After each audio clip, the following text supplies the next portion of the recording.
mu nkundire mami ndashaka ngo hagurutse gatoya ugumaho ariko ngo hagurutse impamvu ngo hagurukije tumaze dukomera Imana amashuri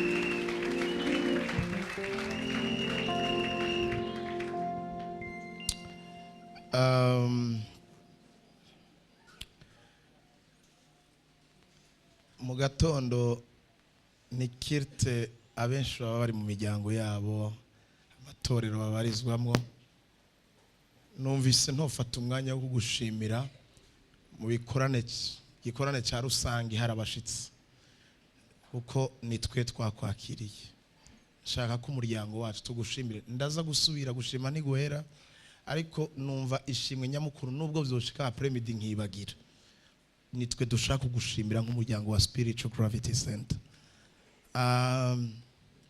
Ndagushimiye cyane kumvira Mhemuyera cyo ni cyambere. Ndagushimiye cyane ikigira kabiri kwitaba umuntu utazi skintu gito ndakizi umuntu utazi ari juru gusa ari gushinga intati fa kugenda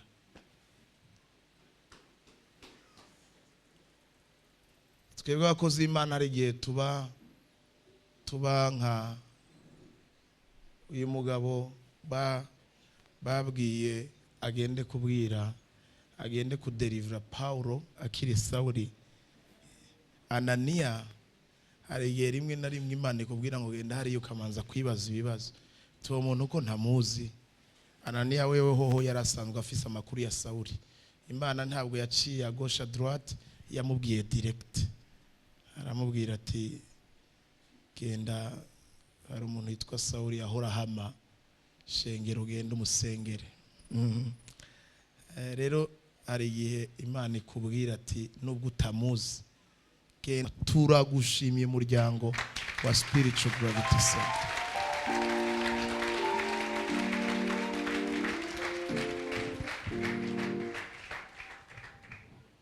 Ikigira kana arico canye mama nkwakire ni gisabo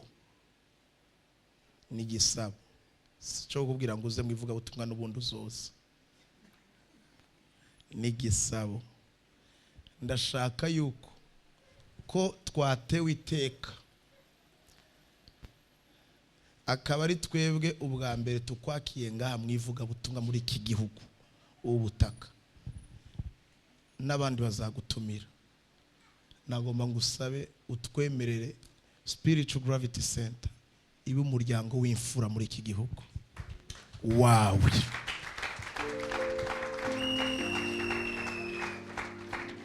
kandi ibisindi yabivuze mu ijwi ry'igipastori nukuri niko biri ejo woza ukagaruka bakagutumira nabonye mwaratumiye Life Center abavyeyi baho nabakunzi bacu tufitana imigendanire myiza nabandi bo gutumira Vivante yo gutumira Afrika yo gutumira ni byiza turavyifuza ko bo gutumira ukaza gutanga ubutumwa hatandukanye ariko ndashaka mu bantu ba mbere uzoza urikora ko mukubaza kugira uze kuri ubutaka ibe Spiritual Gravity Center nonyishure uranyishurira kuri mikro harya ne bamara kuduga ubwo rero twebwe utubwira no utubwira wi peu importe nitushaka kuvyita twe twagufasha twamaze kuba gutyo twavyemeje kandi nukuri mami uvyumve ko tugomba kuba imfura umuryango wa mbere wumve ko muri spiritual ari muri famille yawe ari muri famille kandi nanje ndagusezeraniye nk'umumarayika wari notorero uzorungika wese nubwo atomuvuga butumwa uzombwira wese ati nyakirira uwo muntu umenye ko azwashikiye mu maboko meza nzomwakira uko bivuze tuzomwakira uko ubivuze. Kubw'ivyo rero ndahejeje, ico nico gisabo ca kane. Ibijya bitatu ushaka kuvyibagire, ico ca kane ugice kugenda mu ijambo ry'Imana, sivyo? Mwonkundira tugahaguruka tumwakira mami wacu mwiza, mumugaragariza urukundo ariko araza.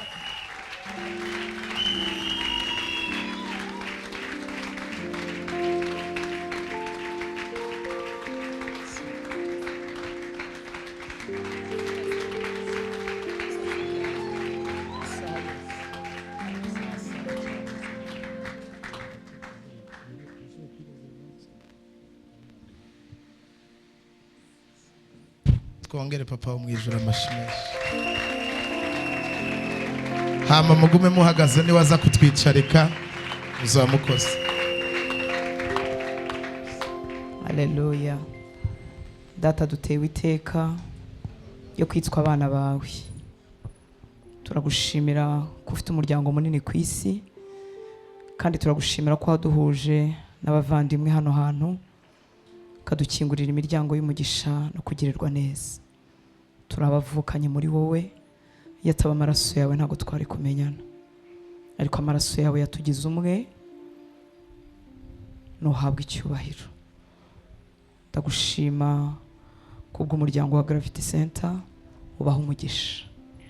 Ijuru rikinguke hano hantu birenzeho, bongere bakubone birenze uko bari barakubonye. Turagushimira imirimo yawe ihakoreka, turagushimira iyo witeguye gukora muri saison ikurikiyeho. Tuguhaye icyubahiro. Umugisha mushumba n'umuryango we nabo bakorana bose, n'uyu muryango mwiza ubaha umugisha. Ndakwinginze ngo buri muntu wese ucishe kugira neza kwawe, kugira neza kwawe imbere y'ubuzima bwe, yongera kubone birenze uko yari yarakubonye. Cyubahiro cyose no gukomera n'ibyawe, ni mu izina rya Yesu dusenze, amen. Imana ibaha umugisha. Reka twicare mu kubaho kw'Imana. Mushumba, Imana iguha umugisha, urakoze. Haleluya. Ndashimira Mwuka Wera mwiza. Mu by'ukuri nk'uko umushumba yabivugaga, ntabwo byari byoroshye kuza muri kino gihe, ndetse n'abantu bose bafite ubwenge cyangwa batekereza neza, abajyanama uko niko batubwiye bati mwakwihangana mukazagenda ikindi gihe, ntitubyanze iby'Imana yanyu, abayemera n'abatayemera. Haleluya. Ariko Mwuka Wera aratwemerera. Mwuka Wera ni mwiza, aratwemerera, aratubwira ngo nimugende. Haleluya. Kandi ikintu yakoze kiba ari cyo, kiba kitarimo kwibeshya habe namba. Ntago kuko twari tuziranye n'umushumba amaso ku maso, uretse ibi bya YouTube no kuri telefoni, ariko Mwuka Wera abasha guhuza abantu mu gihe gikwiriye. Haleluya. Rero Mwuka Wera wambwiye ngo ningende bisa bitya kandi ngahera aha ngaha, birantera kutanga kiriya cyifuzo cya nyuma. Haleluya. Birantera kutagihakana. Nizeye ko hari iby'Imana izakora dukoresheje kubw'impamvu zayo n'umugambi wayo. Rero niteguye kuyumva no kuyumvira. Haleluya. Abo tutabanye mu cyumweru hagati ndabayambiriye hobe hobe. Mwami Yesu abaho umugisha. Murakoze cyane gukunda Imana. Twasanze urukundo hano rwinshi, dutahanye umwenda w'urukundo. Muri make twaka amuruta utaguma ahantu bamukunze, ahantu bamuserebra, ahantu bamwishimiye, twakabaye twigumira ino. Nuko itegeko ry'Imana ridutujije mu Rwanda, ariko ubundi twakabaye twigumira ino. Rero mubihererwe umugisha rwose. Mwarakoze kutwitaho umushumba, kutwakirana urukundo rwinshi. Abantu baratetesha, mufite abashumba beza, baradutetesha rwose, ngira ngo bari hafi no kudushyira ku mugongo. Rero Imana ibaha umugisha pastor na madamu nabo mukorana umurimo. Kandi turashimira umuryango wose wa Gravity, abaje kutwitaho, abaje gutega amatwi icyo Umwami aduhaye no kudufasha mu buzima busanzwe. Mfite amazina amwe mu mutwe: Gloria, Francine, Vianney, Fisto n'abandi ntibuka amazina. Umwami Yesu abahe umugisha cyane. Iyi Imana idakiranirwa ngo yibagirwe imirimo abera bakora babitewe n'urukundo bayikunda, ibagororere. haleluya, ibagirire neza nyinshi. Njya mbwira Imana ngo tutarashingura ibirenge hano ibaha umugisha, mumenye ko Imana mwakoreye ari Imana nzima, haleluya. Njya ndondogora rero mu ijambo ry'Imana, ariko Mwuka Wera mfashe mpine kugira ngo tuze no kugaruka, haleluya. Turagira ibihe byiza none, turagira n'ibihe byiza nimugoroba. Imana ishimwe cyane. Umushumba Imana yamushyize ku mutima ijambo ryiza kandi nsanzwe nkunda no mu buzima busanzwe, abanzi babizi uko inzara n'inyota by'ijambo ry'Imana. Ubundi nibyo mvuga, ni nabyo nigisha, ngira ngo niyo ngiye ku ruhande ndongera nkagaruka aho ngaho. Rero ndashima Imana ko ari nabyo nasanze Imana yashyize ku mutima we, inzara n'inyota y'ijambo ry'Imana, haleluya. Nicyo tuvuga, ni inzara n'inyota by'ijambo ry'Imana. Imana nishimwe cyane, binakubiyemo byose ibigukwiriye muri urugendo rw'agakiza. Gusa iyo ufite choice nyinshi y'ibiryo y'indya iyo ufite choice nyinshi, iyo uri ku meza ariho ibiryo byinshi, bimwe ubigirira inzara ukaba ari byo ushaka, ibindi ukabisimbuka, ibindi ntubyiteho, nuko bimera. Ariko muri uru rugendo rw'agakiza Imana yaduhitiyemo indya imwe, Imana yaduhitiyemo ibiryo bimwe. Urabifata cyangwa ukabireka ukabaho nabi, wabifata ukabaho neza, wabireka ukabaho nabi, haleluya. Ntabwo hari shwa nyinshi, nta shwa nyinshi zihari, ni imwe niyo Imana yahizemo muri uru rugendo, haleluya. Abana b'Imana rero bakomeza kugorwa, ikibarushya si ikindi nuko bahitamo indi ndya Imana itabateguriye, haleluya. Bagakomeza gukoresha shwa zabo bahitamo ibindi Imana itabateguriye. Ariko abakira ikiruhuko cy'ukuri, abahura n'ubuzima bugwiza imbaraga nka biriya Jennifer yahamyaga mu kanya, ni abafashe ibyo biryo by'Imana bakabyemera, bakabyemera batabizi, bakabyemera batazi ikizakurikiraho, bakabyemera batitaye ku gihombo bizabatera, haleluya. Ariko ayo mahitamo y'Imana bakayafata bakayakira. Abo nibo bafite ubutsinzi, nibo bafite umunezero mu rugendo, ni nabo bazakomeza kunesha kugeza aho tuzarangiriza urugendo rwo ku isi. Kubera iki? Nibyo Imana yahisemo. Imana ishobora kuganira natwe, ishobora kuduha ibyo dusaba, ariko Imana hari andi mahitamo igira atavogerwa. Kuvogerwa birumvikana, haleluya. Amahitamo utakwinjirira, amahitamo utavuguruza, amasengesho yawe atakuraho, gutanga amafaranga bitabo, amahitamo Imana yigengaho ikabihitamo gutyo. Uko rero niko yahisemo amahitamo amwe y'ijambo ry'Imana, ko ari cyo Imana izakoresha gukiza, kugaburira, gutunga, gukomeza abari muri uru rugendo, haleluya. Tubibona mu rwandiko rwa mbere rw'Abikorinto igice cya mbere, ni heza hose waza kuhasoma, ariko ndasoma 21 na 25 gusa, haleluya. Turi kumwe abakunzi b'ijambo ry'Imana, haleluya. Abatarikunda bagiye kurikunda, haleluya. Nabahari. Abikorinto ba mbere igice cya mbere 21 na 25, ngo kuko ubw'ubwenge bw'Imana bwategetse ko ab'isi badaheshwa kumenya Imana n'ubwenge bw'isi. Imana yishimiye, Imana yahimbawe no gukirisha abayizera ubupfu bw'ibibwirizwa. Ibibwirizwa mwabwise ibyigishwa, haleluya. Kuko ubw'ubwenge bw'Imana, ubwenge bw'Imana muri kanso, muri konseye y'Imana, haleluya, mu bumana bwayo bakoze inama bemeza ko, haleluya, bihinduka itegeko. Imana nishimwe cyane. Kwa bisi nubwo bafite ubwenge, nubwo bavumbura, nubwo bagera mu kwezi, nubwo batuvumbura ibintu byinshi bikatugirira umumaro, badukoreye amamodoka n'amadege tukabigendamo, ariko Imana yategetse ko ubwo bwenge bwose bugira undi mumaro kandi mwiza, haleluya. Ariko ubwo bwenge budashobora guhesha umuntu kumenya Imana, guhishurirwa Imana. Hanyuma Imana muri konseye yayo, mu bwenge bwayo ihitamo, haleluya, ihimbazwa, yishimira gukirisha abayizera icyitwa ubupfu bw'ibibwirizwa, ubupfu bw'ibyigishwa, folie de la prédication, haleluya. Umuntu wese utekereza ubundi yirinda iki? Ubupfu, yirinda ubuswa, siko bimeze, haleluya. Ubuswa buraduhombya, ubuswa butuma tudatsinda aho twagombaga gutsinda. Ariko Imana, nagira ngo aka kantu kagume mu mutwe wawe, haleluya. Muri konseye y'Imana, mu butatu bwayo, Imana ibihitamo kandi bihindura itegeko. Iravuga ngo abazakirira muri uru rugendo, abazakirira mu byanjye njyewe nashyizeho bazajya bakizwa n'ikintu ku banyabwenge b'isi cyitwa ubupfu, cyitwa folie de la prédication. Ninde uzagira itoto no gutohagira mu gakiza? Ni umuntu ufata iyi folie, ni umuntu ufata ubu busazi, ni umuntu ufata ubu bupfu bukamubera ubuzima. Haleluya! Uwo ntushobora kumutangira mu rugendo rw'agakiza. Imana nishimwe cyane, azahorana itoto rivuye mu ijuru. Kuri 25 hakavuga ngo kuko ubupfu bw'Imana babwise ubupfu. Ubundi Imana kuko ubabarira byiteka burya ni ubupfu, ubundi yakabahita kubabarira byiteka yakabikuye ati urarengereye, ariko bwitwa ubupfu kuko nabwo bishyize muri logique. Ni gute Imana ibabarira umuntu iteka ryose? Haleluya! Nono ntinababarire gusa, ya Mana izi byose, murabizi ko izi byose.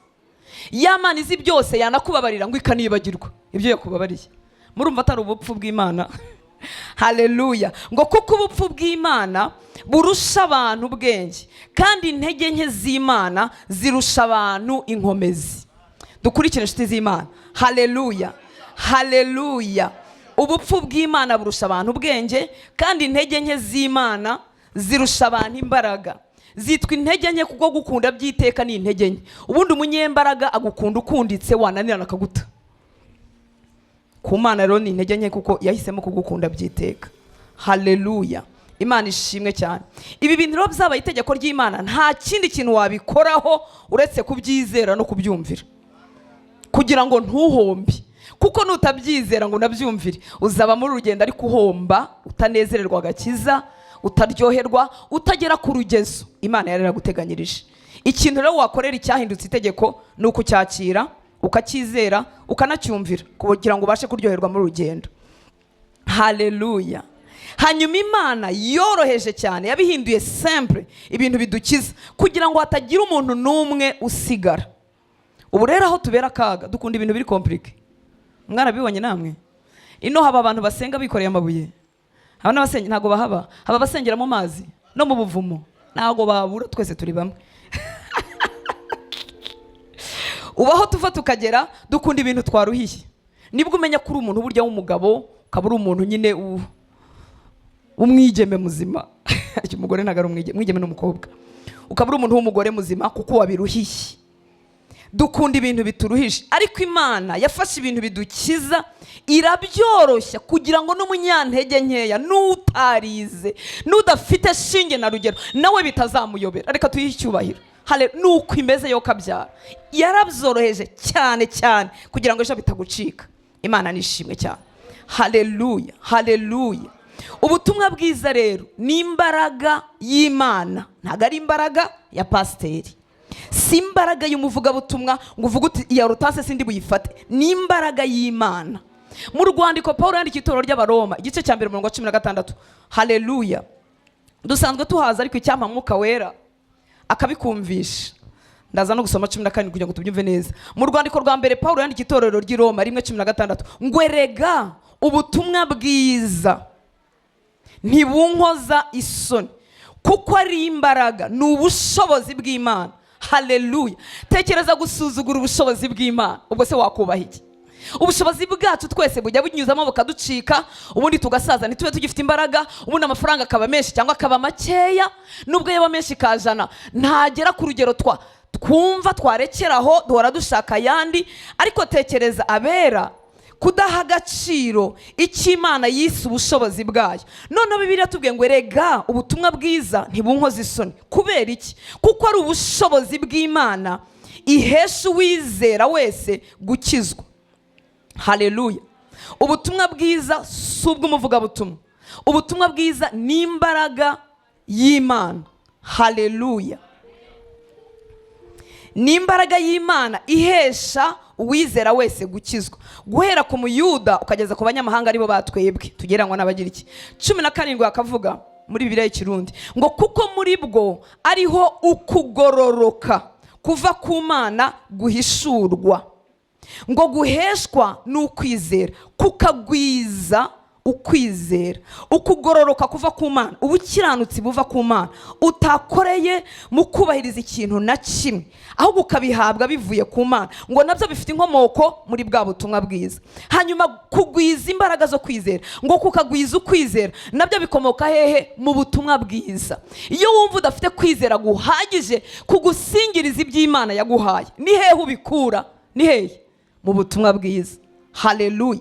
Ubutumwa bwiza buhesha kwizera kuva ku guhishurirwa icyo Imana yakoze, bikongera akaba ariho bigwiriza kwizera abatinda muri ubwo butumwa bwiza. Haleluya. Ngo nk'uko byanditswe ngo umugororotsi azobeshwaho n'ukwizera. Umugororotsi azobeshwaho n'iki? Umugororotsi azobeshwaho n'iki?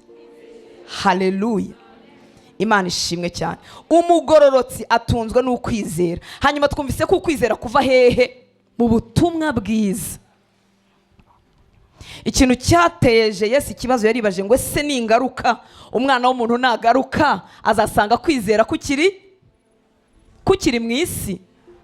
Nta bindi bintu na bimwe byamuhangayikisha. Haleluya.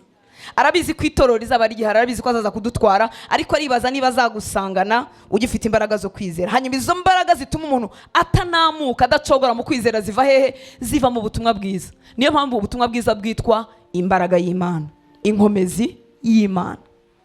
Imana itugirira ubuntu. Koroha kwabyo rero, kuko Imana yabihinduye simple, kwateye benshi kubisuzugura. Koroha kwabyo. Haleluya. Haleluya, haleluya. Kuko byoroshye byateye benshi kutabiha icyubahiro n'agaciro bikwiriye, bakifuza gukizwa cyangwa se no gutabarwa n'ibyo bamenyereye isi yerekana. Haleluya. Nongere nkubwire ngo Imana yarabyoroheje. Muri Yesaya 35:8 haravuga ngo iyo nzira izitwa inzira yo kugororoka, ngo n'abaswa ngo ntibazagira gute? Ntibazayiyoba. Haleluya. Ntibazazimira. Reka duhe Imana icyubahiro. Haleluya. Nyemera tugendaneho gatoya, harashyushye, amasaha aragiye, ariko nyemera tugendaneho. Imana yarabyoreje kugira ngo n'umuswa atazayoberwa kugenda muri iyo nzira. Ntibisaba amashuri, ntibisaba kuvuka ibunaka, bisaba kubyizera nk'uko Imana yabivuze. Haleluya. Ninde rero uri bugirire Imana cyangwa ijambo ryayo iyi nzara n'inyota turimo tuvuga? Ni umuntu wateretse hasi za shwa zose afite. Muribuka ko muri urugendo indya n'imwe. Haleluya. Gihore nshuti y'Imana, ni wacu wakonje mba mbiri icyuya aho muri pastor. Nuko bimeze, ni imyaka. Haleluya. Reka duhe Imana icyubahiro. Haleluya, haleluya. Ninde uri bugiriye inyota turimo dusaba, turimo tuvuga? Ni umuntu wafashe shwa ze zose, amahitamo ye yandi yose akayatereka hasi, kuko muri urugendo indya n'imwe. Imana ishimwe. Haleluya. Ni ijambo ry'Imana. Niwe, kuko iyo ufite shwa nyinshi uzahitamo biriya cyangwa biriya, ariko wamaze kumenya ni iki cyonyine, byanze bikunze uzakigirira inyota. Uzaba uvuga uti ntaha ntahandi. Gukira kwanjye, kubaho kwanjye, ubuzima bwanjye, iterambere ryanjye, gukomera mu gakiza, kunesha icyaha, nta handi. Uwo muntu rero niwe turi bugendane. Haleluya. Haleluya. Ugifite andi mahitamo uretse kutuvuna no kuturushya, nta kundi twakugenza. Umuntu ufata kuri Yesu, nka biriya mwana w'umukobwa avuye kuvuga, akamukomeza wenyine, ni umuntu ufasha andi mahitamo yose akayashyira ku ruhande, akavuga ati nta kindi shaka, ndashaka we wenyine. Haleluya. Ntuzamenye imbaraga zigushoboza aho zavuye, kuko zaratanzwe. Haleluya. Ntuzamenye igihe watumbagira ukagera hirya iriya, kuko ubuntu bugushoboza burahari, ariko ugomba kuba wasuzuguye, wanze andi mahitamo yose isi kuzanira. Imana ishimwe cyane. Haleluya. Imana ishimwe. Biratangaje, ariko Imana ntigeze yifuza ko ibintu byayo tubikunda urukundo rusondetse, urukundo ruri superficiel. Imana si umuntu wabuze uko agira ngo akubwire ngo pfa kunkundaho gake. Muranyumva nshuti z'Imana? umuntu iyo yabuze affection, umuntu iyo yabuze urukundo apfa gufata ibibonetse byose. Ariko Imana iriyubashye ku kigero gihambaye ku buryo yasabye abayikurikira kuyikunda n'umutima wabo wose, n'ubugingo bwabo bwose, n'ubwenge bwabo, n'imbaraga zabo zose. Haleluya. Ntishaka urukundo rusondetse, irashaka ko ikubera amahitamo ufite yonyine. Haleluya. Ni umugabo w'icyubahiro, ni umushinga ntahe wiyubashye, utemera urukundo ruri superficiel. Haleluya. Haleluya. Umuntu rero uri buhabwe inyota ni umuntu uri busingire ibingibi Imana yavuze. Luka 10:27 ngo abakunda Uwiteka bamukunde n'umutima wabo wose. Ubwo impamvu Bibiliya dushyiramo umutima wose nuko umuntu ashobora gukundisha umutima w'agace. Umuntu ni ikiremwa cy'igitangaza, ashobora kugukundisha agace gato. Ariko data aravuga ngo mukunde n'umutima wawe wose, ntusige ubwenge bwawe bwose, ntusige mu bugingo haba amarangamutima. Ibi tubyinira Imana tukabira icyuya nabyo ngo irabishaka. Mu bugingo haba amarangamutima yo gufana, yo kuryoherwa, yo kuza wese ngo naho arahashaka. Haleluya. Ngo ntusige imbaraga zawe, imbaraga z'ukuri burya ni amafaranga. Niho tubyuka kuva kuwa mbere tukajya kuyashaka. Yesu ashimwe. Imbaraga zawe ni amafaranga yawe, n'ubushobozi bwawe bwose ufite. Nguzana imbaraga zawe zose, ntuzigice. Haleluya. Umutima wose, imbaraga zose, ubwenge bwose, n'ubugingo bwose, ngo nibyo ushaka ko uyikundamo. Hanyuma ngo yarangiza ngo ukunde na mugenzi wawe nk'uko wikunda. Ntushobora gukunda Imana n'umutima wawe wose, n'ubwenge bwawe bwose, n'ubugingo bwawe bwose, n'umutima wawe wose ngo unanirwe gukunda mugenzi wawe. Igituma tunanirwa gukunda bagenzi bacu nuko n'Imana tuba twayahaye agace. Ariko iyihaye byose ihita iguha imbaraga zo gukunda n'abadakunditse. Haleluya. Abadakunditse namwe murabagira cyangwa babi wacu gusa, abantu bagoye gukunda. Ariko iyo wakunze Imana n'umutima wose iguha n'imbaraga zo gukunda mugenzi wawe, ukicara umwifuriza ibyiza. Haleluya. Haleluya. Abo rero amahitamo abaye gufata ibyo data yaduhitiyemo nibo dukomezanya uru rugendo rwo kumugirira inyota idashira, kumugirira inzara idashira, nkuko imparakazi yahagizwe no kwifuza amazi. Ubuzima bwawe bugahora bushaka iby'Imana, utabihaga wamenyaho gakeya ukifuza kwigira imbere. Haleluya. Ugahora n'inyota idakama. Imana ishimwe cyane. Abo bantu bameze gutyo bararyohewe, baratohagiye, ibibazo by'isi ntibabibuze, ariko bararyohewe kuko bahora bashaka Imana. Ndabikwifuriza ngo wumve itandukaniro na difference iri muri ubwo buzima n'ubwo wahoranye. Imana ishimwe cyane.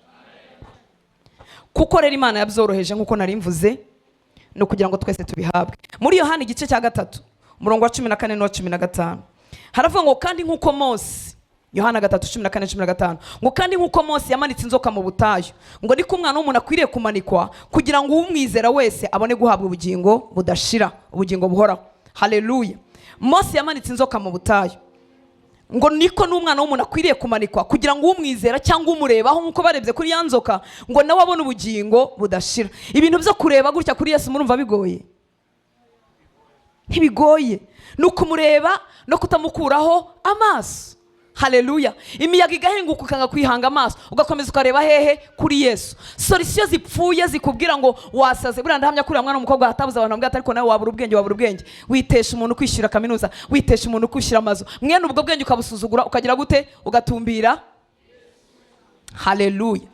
Nkuko Mose yamanitse inzoka mu butayu niko umwana w'umuntu akwiriye kumanikwa kugira ngo umurebaho, kugira ngo umwizera ahabwe ubugingo budashira. Haleluya. Abantu batazajya mu ijuru nuko banze kumurebaho, nta kindi. Imana ishimwe cyane. Iki cyanditswe kivuga inzoka yo mu butayu tukibona mu Guharura 21:8-9. Reka mbasomere nihuse. Ngo Uwiteka abwira Mose ati cura inzoka isa n'izo. Murabirizi bari batutse Imana na Mose, barambiwe ibintu bimwe mu rugendo. Ngo Uwiteka abwira Mose ati cura inzoka isa n'izo, uyimanike ku giti cy'ibendera, maze uwariwe wakomowe wese, wariwe n'inzoka wese nayireba arakira. Ibi bintu ndabikunda kuko niba hari ikintu kirimo ubupfu nuko ufite ubumara. Ubumara bwita ubumara namwe. Ubumara bw'inzoka kuba bwakwijiyemo hanyuma ukareba ku nzoka y'umuringa ubumara bukakuvamo. Murumva ubupfu? haleluya. Ariko Imana bari ibyo ibwira Mose ngo cura inzoka isa n'iyo uyimarike ku giti cy'ibendera, maze uwariwe wakomowe wese n'inzoka nayireba arakira. Mose acura inzoka mu miringa ayimanika ku giti cy'ibendera, uw'inzoka yariye yareba iyo nzoka y'umuringa agakira. Mbibutse ko muri ubu bumara bw'inzoka hapfuye abantu ibihumbi byinshi cyane. Ndahamya ko harimo abantu b'abagabo b'icyubahiro b'abashinga ntahe haleluya, n'abakenyezi biyubashye babwiye Mose bati ibyo bintu byo kureba ku nzoka twebwe dufite ubwenge, turajya kwa muganga turashyiraho pierre noire. Ibintu byo kurarama uraramisha abantu bize bafite amafaranga ngo bararame barebe umuringa bakire ubumara, ibyo tugize gute? Turabihakanye. Reka duhe Imana icyubahiro, haleluya. Ariko ngo urebyeho wese akagira gute? Agakira. Isezerano rya kera iteka rikonekita n'irishya byashushanyaga kuzareba kuri Yesu tugakira. Twamurebyeho turakira, haleluya. Twamurebyeho tuvirwa n'umucyo mu maso yacu ntihongera kugira ipfunwe. Twamurebyeho dukira agahinda na za depression kubwo kumurebaho gusa. Reka tumuhe icyubahiro, haleluya. Twamurebyeho imiyaga y'isi iraturengana, tuba amahoro, tubaho kubwo kumurebaho. Ubupfu bw'ibibwirizwa, haleluya, bamurebyeho barakira. Abarebye ku nzoka bose ngo bakize ubumara. Nguko niko byashushanya kuko umwana w'Imana azamarikwa ku musaraba, hanyuma umwizeye. Kumwizera si ikindi ni ugukura amaso ku bindi byose byakatubeshaho tukayahanga Yesu. Ukavuga uti narize ariko sintunzwe n'amashuri, ndacuruza ariko sintunzwe n'ubucuruzi, kuko ataguhaye ikime cyo mu ijuru wacuruza bikanga we, kandi usanzwe ukora bigakunda. Ni bande bari basanga mu bwenge bwo gucuruza bwacya bukanga gukora? Hari imyaka nigeze ngeramo ndavuga ariko Mana nzi gukora iki? Sanga nta kintu na kimwe nzi gukora. Kandi ubu bizi ahubwo buri mu myaka yo gutozwa kureba Yesu. Ukagera igihe wibaza ariko ufite ubwenge nabaye iki? Buba buhari naho bwagiye.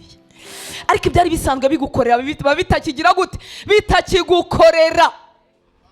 Niba utarahaca ntago wumva ururimi, kandi Imana ibikurinde wizere Bibiliya hakiri kare kugira ngo bitazaba ngombwa kwizana pratique mu buzima bwawe. Haleluya, haleluya. Umwanzi twese yaraturumye adushyira mu rubori rw'icyaha, hanyuma niyo cyo cyatumye Yesu yihindura icyaha. Bariwe n'inzoka bagombaga kureba ku nzoka, haleluya.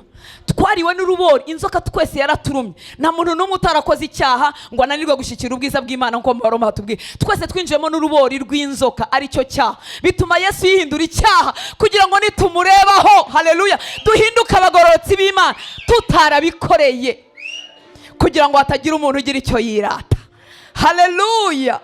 Bituma agakiza gahinduka ak'ubuntu twakira kubwo kwizera. Mana ishimwe cyane, haleluya. Bitera imitima yacu kubabarira abantu bose kuko twibuka ko Imana yatubabariye ntacyo twakoze. Burya impamvu imbabazi zitinda kukwinjiramo no kubabarira abantu nuko ujya ugira ngo warabikoreye, ukajya ugira ngo wari usanzwe uri umwana mwiza. Burya wari umwana mwiza ariko wari buzarimbuke kimwe na maraya ruharwa. Mwari buzarimbukane utarigeze usambana kandi ukarimbuka kuko utarebye ku mwana w'Imana, haleluya. Mana ishimwe cyane, haleluya. Hari icyanditswe twabayemo ejo ngira ngo hashize cyo mu Yohana 8. Nifuza uyu munsi gusoma mu murongo wa 43 gusa. Yesu yarakomeje gusubiza b'Abayuda bamwizeye. Ku murongo wa 43 aravuga ngo niki gituma mutamenya imvugo yanjye? Niki gituma mutamenya imvugo yanjye? Arimo arabaza ariko akanasubiza ngo nuko mutabasha kumva ijambo ryanjye. Murabyumvise? Niki gituma mutamenya imvugo yanjye? Niki gituma imvugo y'Imana idusiga ivuga ibintu ntitubifate ntitubigumane? Haleluya. Mu Gifaransa baravuga muri Lusego ngo kuko kumva no kumva hano kuratandukanye. Ngo pourquoi ne comprenez-vous pas mon langage? Ngo parce que Gifaransa cyaragurutse, parce que vous ne pouvez écouter ma parole. Kuki mutabasha gukomplena, gusobanukirwa imvugo yanjye? Nuko mutabasha kumva ijambo ryanjye. Kuki mutamenya imvugo yanjye? Kuki imvugo y'Imana idusiga? Yesu wenyine akaba rutanga igisubizo.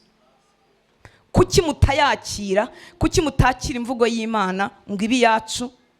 kuki tutabasha kwizera ubupfu bw'ibibwirizwa ngo bubu bwacu? Arangije Yesu abaha inyishyu ngo nuko batabasha kumva. Mbese gutega amatwi ntibikunda? Wari uzi ko kumva ijambo ry'Imana ari combat spirituel? Umubi akubuza kumva, wagira ngo urumvise akakubuza gusobanukirwa, gukomprena, akabikubuza. Haleluya. Kuko niwumva ukanasobanukirwa, kuri kwambura bizaba bigoranye. Munyumve inshuti z'Imana. Haleluya.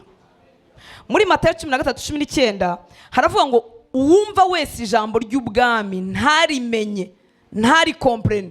Nuvuga ngo umuntu ashobora kumva yicaye hano ariko ntagire gute? Ntasobanukirwe. Uwo nguwo ngo umubi araza agasahura, akiba icyari kibibwe. Muri make yaratangiye kubibwa imbuto yo kwizera muri we, ariko kuko adatinda yumva yongera yumva ngo agera hasobanukirwa, umubi amugiraho ubutware, araza akiba rya jambo ryabibwe mu mutima. Ngo ni usa n'izabibwe hafi y'inzira. Munyumve kano konyine inshuti z'Imana. Oya si kano konyine n'utundi turi bukurikiraho. Haleluya. Uwumva wese umwanzi yamuretse gato, araterana, arakurikira inyigisho, arumva. Ariko umwanzi ntashaka kumureka ngo asobanukirwe, kuko gusobanukirwa bifata umwanya. Ibyo wumvise bikinjira muri wowe, bigashora imizi muri wowe, ukabyuza. Niyo mpamvu Imana yabwiye Yosuwa amagambo uyumve, uyasubiremo ku manywa na nijoro, ntave ku rurimi rwawe, uyatekerezeho, bizagira ngo aya magambo y'Imana yinjire muri Yosuwa neza. None ijambo ry'Imana turyumva duhushuye. Haleluya. Ab'intwari tugaterana ku cyumweru n'igitaha tukagaruka, abandi bagaterana kimwe bagasimbuka bitatu, kandi ni wabo batajya barisoma, batajya banaryiga, bakagarukira ku rwego rwo kumvaho gato, ariko ntibigire umwanya ubw'ijambo rishora imizi murimo. Iryo rero bumvise bahushura, umwanzi arifiteho ububasha. Bibiliya tubwiye ngo araza akagira gute? Akarisahura mu mitima yabo, bakamera nk'abatarigeze bumva. Niki kizakubwira ko bameze nk'abatarigeze bumva? Nuko bazahorana impagarara nk'iz'abadafite Imana bafite, imitekerereze yabo izamera nk'iy'abadatunze Kristo. Ubuzima bwabo bwo hanze y'urusengero bumeze kimwe. Iwacu babyita gutekinika, hano simbizi. Batekinika nk'abandi, barwaza nk'abandi, hanze y'amarembo y'urusengero babayeho nk'uko abandi babayeho. Kubera iki? Umubi ahita ryiba, kuko ritagize umwanya wo gushora imizi. Kumva rero ijambo ry'Imana n'amatwi, hanyuma ukarisobanukirwa, ni combat spirituel, ni urugamba rwo mu mwuka. Kubera iki? Satani arashaka utazigera usa n'ibiri muri iri jambo, arashaka utazigera uba umutsinzi mu bwami bw'Imana, arashaka ko gutsinda kwawe kureshya nk'uko abadafite Imana bafite bikagarukiraho. Imana itugirire ubuntu. Haleluya, haleluya. Imana ishimwe cyane. Hari ijambo riba muri Yesaya igice cya 6:10, abantu bateye Imana umugongo batayitayeho. Haravuga ngo wame ukomantaza, niba rugukomanaza ukomantaza imitima y'ubwo bwoko, uhindura amatwi yabo ntiyumve, uhuma amaso yabo kugira ngo ntibarabisha amaso, ntibumvisha amatwi, ntibatahurisha imitima ngo bahindukire bakire. Mwumvise igihe abantu bakirira? Ni igihe imitima yatahuye, ni igihe amaso yitegereje, ni igihe amatwi yumvise, nibwo abantu bahindukira bakagira gute? Bagakira. Iyo umutima rero wakomantaye, iyo umutima wakomeye, amaso yareba ntiyitegereze, amatwi yakumva ariko ntasobanukirwe, ntabwo umuntu ahindukira ngo akizwe. Haleluya, haleluya. Imana ishimwe cyane. Gukira kwawe ukagera ku rugezo Imana ishaka, kuri mu kurebesha amaso yawe ukabona, watega amatwi ukumva, hanyuma umutima ugatahura icyo Imana ivuga, ukabona gukira, ugahuzwa n'umugambi w'Imana ku buzima bwawe, ugahuzwa n'icyo Imana yakugeneye. Umuntu wese utarahagarara mu mugambi Imana yamuremeye ahorana ubuzima butari satisfait, butanyuzwe. amafaranga araza ariko ntanyurwe, agashaka akabyara ariko hakahora ikivide mu mutima we. Ariko umuntu wahujwe n'icyo yaremeye agira umutima unyuzwe wuzuye amahoro ntabona uko nkubwira. Ndabikwifuriza nshuti y'Imana. Haleluya, haleluya, haleluya. Ubuzima bw'inyuma bushobora kuba reisi, ugasa nk'uhiriwe, ariko reka mbibutse ko ikimenyetso cyo kugira amafaranga atari ikimenyetso cyo guhuzwa n'umugambi w'Imana. Muzi abatubaha Imana bayafite ubwinshi bwabo. Amafaranga ni meza pe, na Bibiliya yavuze ngo kemura ibintu byinshi, ibibazo byinshi. Ariko guhuzwa n'icyo waremeye bizaguha agaciro miliyari z'amafaranga zidashobora kuguha. Bizaguhindura igitangaza kigenda ku isi.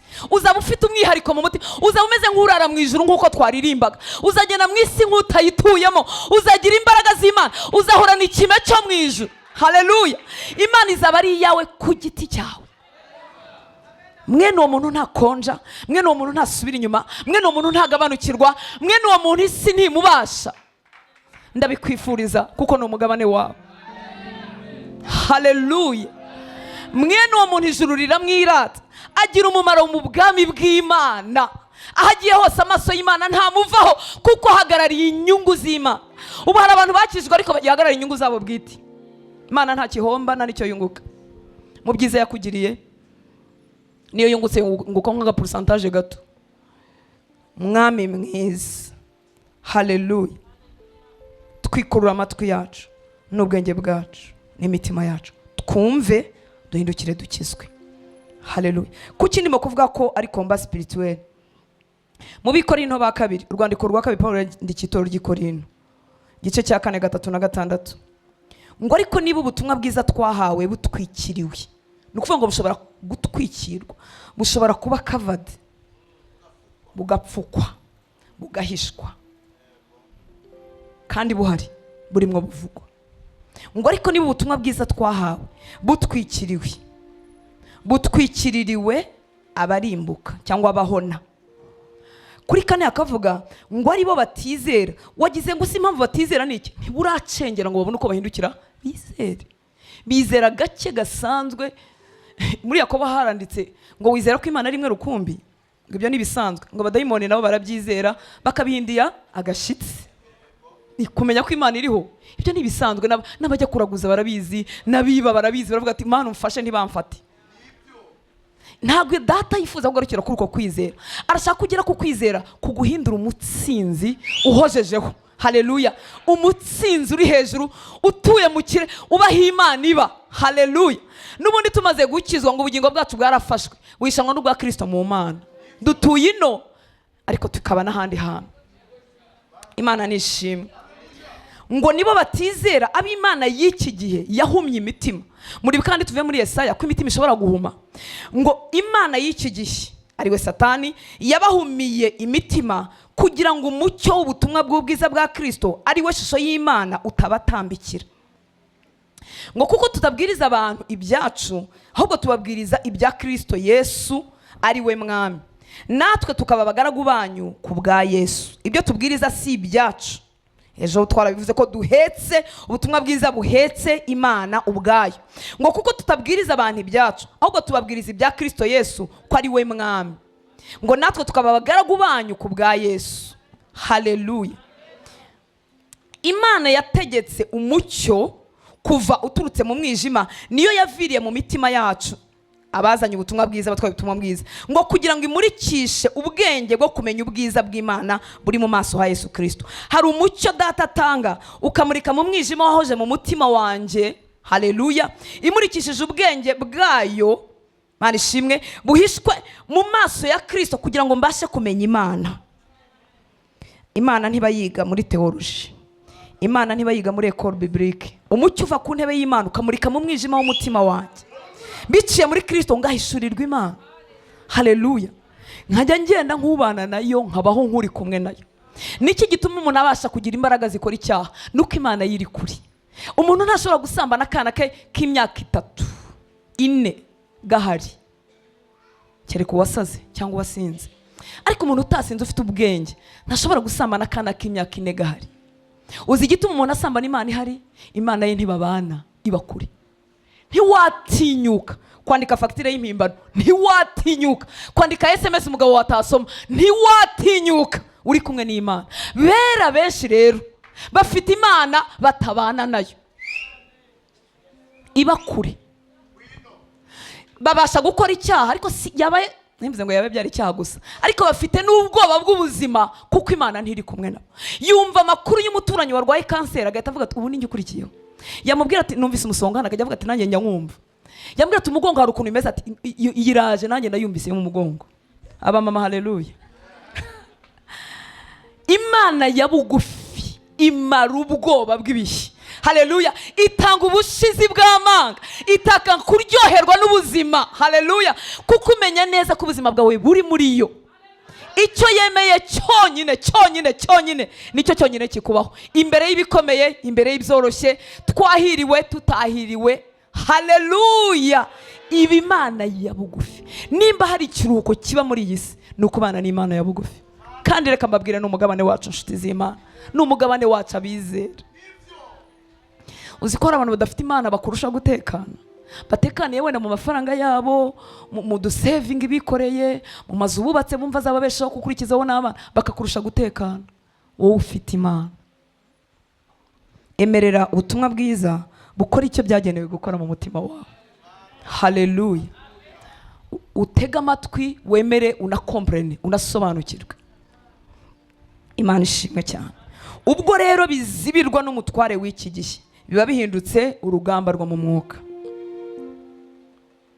Ukwiriye rero nshuti y'Imana, niba uri muri Kristo Yesu ukaba udasa n'ibi byizerwa, ndangirije aha.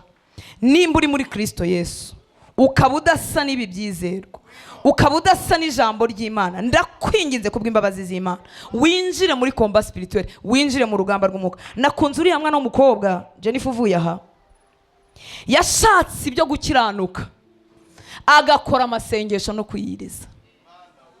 Umaze kumva ibibwiriza inshuro ibihumbi, ariko ukumva ntubishyikira, ukumva amahoro ntataha muri wowe, ukumva imbaraga zitsinda icyaha ntiziza. Wabikozeho iki? Ubikozeho iki kingana iki? Kuko umutware w'isi aratwikiriye kugira ngo utamenya, ugasobanukirwa, ugahindukira, ugakira. Umutware w'isi arabitwikiriye.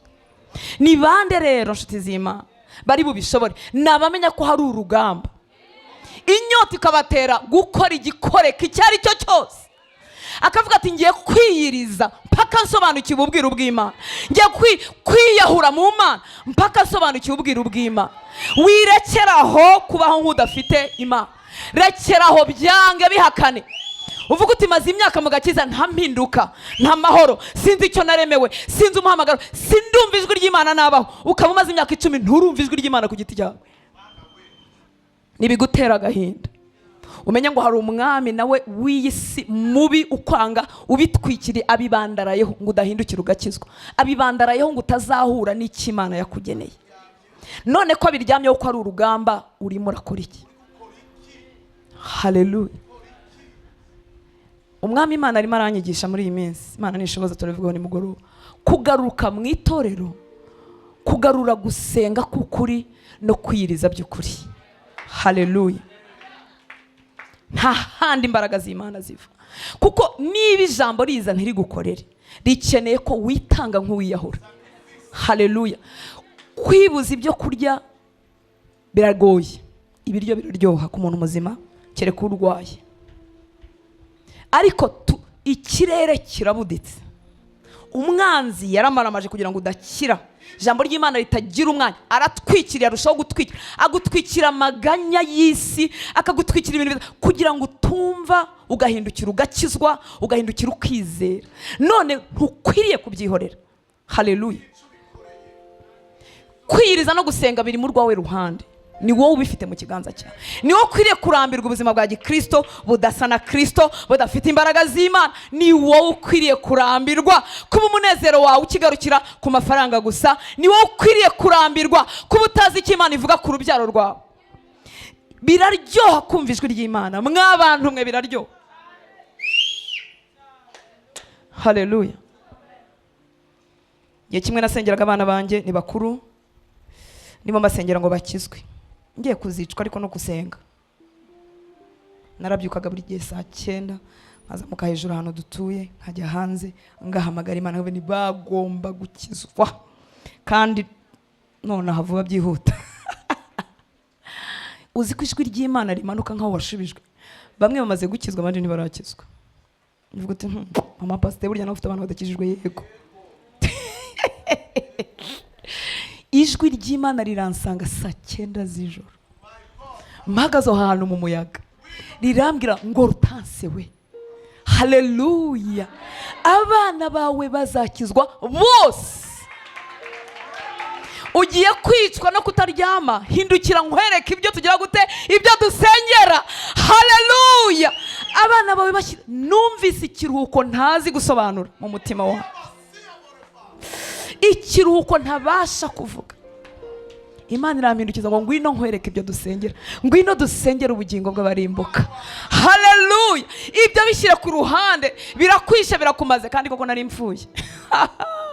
Uzi gusenga no mu ruho. Yemwe abasenga haleluya. Nta kintu kibi nko kudasengera mu kiruhuko. Kandi mu bitubuza ikiruhuko nuko utamenya Imana ivuga ku kintu turimo dusengera. Umwami Imana yokabyara arambwira ati hindukira nkwereke ibyo dusengera, ngwino dusengera ubugingo bw'abantu butagira babasengera, ngwino dusengere bene wacu b'Abanyarwanda bakizwe, ngwino nkwereke abatagira banyina babasengera, ngwino nkwereke ingo zipfuye nabi, ngwino nkwereke ibyo tunihira. Haleluya. Meze nkaho bakijijwe kubera ijwi. Reka duhe Imana icyubahiro. Haleluya. Haleluya, haleluya, haleluya. Imana iravuga, Imana irakuzi, Imana ifite umuhamagaro wa rusange, ishaka ko abantu bose bakizwa, ariko Imana ifite ibindi bintu byawe by'umwihariko uzabikura mu gusenga no kwiriza no gutanga umubiri wawe nk'igitambo gishimwa n'Imana, ukemera kwitanga. Abanyabujumbura nabonye muri abanyamugi, kandi abanyamugi dukunda ubuzima bworoshye, nanjye ndimo. Reka duhe Imana icyubahiro. Muri beza, murambara mukaberwa. Nanzi ko Kigali turi abasirimu none shwi zero. Abanyamugi rero tugira defu yo gukunda ubuzima bugoroshye, kuko tuba tumaze no kubusogongera kameme, dufite utuntu tw'udufaranga n'abakozi badutekera ibintu bimwe. Iby'umwuka rero no gushaka mu maso y'Imana nta by'ubunyamugi, nta by'amafaranga, ntabyo. Hamwe n'ubunyamugi bwawe, iminsi yo gusenga ukwiriye kuyifata ukabutereka hasi, ugatereka bife zuzuye ameza, ugashyira amabiju yawe hasi, ugakuramo igitenge cyawe cyiza, ukarambarara, ugahamagara Imana wenyine. Haleluya. Bitabaye ibyo uzagarukira, niba ufite amafaranga hakugarukiriza niba uzagarukira, niba uyabuze uzagarukiraho, ariko iby'ijuru bizakomeza bibi nkuru zimeze nk'ibihuha ku buzima bwawe. Yesu yazutse yeretse Mariya Madalena, arangije aramubwira ngo genda ujye kubwira abavandimwe babwire, ngo ageze yababwiye ngo izo nkuru zibabera nk'impuha. Yari yazutse, ntiyari yazutse, yari yazutse, ariko byari binini cyane bidakwirwa mu bwenge bwabo, kuko bamubonye apfa, bamubona bamushyingura birakunda, kandi yari yababwiye ngo nzapfa nzuke nyuma y'iminsi 3, ariko ntibyakwirwagamo. Izi nkuru z'ubwami zizakomeza kukubera nk'impuha. Cyakora ube umupfasoni, ube umwigeme mwiza w'ikinyabupfura, mufite n'ikinyabupfura, Imana ibibahera umugisha, noneho ube mu rusengero kubw'ikinyabupfura, ariko utazi icyo Imana ivugana nawe. Ndakwinginga kubw'imbabazi z'Imana, kumva ijambo ry'Imana rigacengera ni komba spirituel, ni urugamba rwo mu mwuka. Iyo ubona uterana rimwe ugasimbuka ibyumweru 2 cyangwa 3 uri mu gihugu ntaho wagiye, hari ubwo ugira ngo nuko ufite akazi kenshi, ni urugamba rwo mu mwuka. Umwanzi ntashaka kuhura n'ibyagukiza, ukajya ugira ngo wagize akazi kenshi, ariko ndahamya ko utakarusha Daniel, nta nubwo wakarushaga Yesu. Ni byiza nimukore, muragakora, muragahirwa muri iki gihugu cyiza Imana yabahaye, ariko igice cy'umwuka ni umwihariko. Ibintu by'Imana ntago byandaraye, agakiza ni ubuntu, ariko kumenya icyo ijuru rivugana n'ubuzima bwawe bihabwa abemera kwitanga. Pawulo yaravuze ngo amaze kubwiriza ubutumwa bwiza, ngo kugira ngo adasigara atemewe, akoresha umubiri we uburetwa, awutwaza igitugu, kuvuga ngo asigara atemewe. Pawulo murabizi ko yari yarasobanukiwe ubuntu bw'agakiza, si ukuvuga ngo ari butakaza agakiza, ariko gusingira no kuba no guhinduka uw'Imana yamugenewe birasaba ko atwaza umubiri w'igitugu. Umwami Yesu abaha umugisha. Haleluya. Reka twakire umushumba dusengere. Murakoze.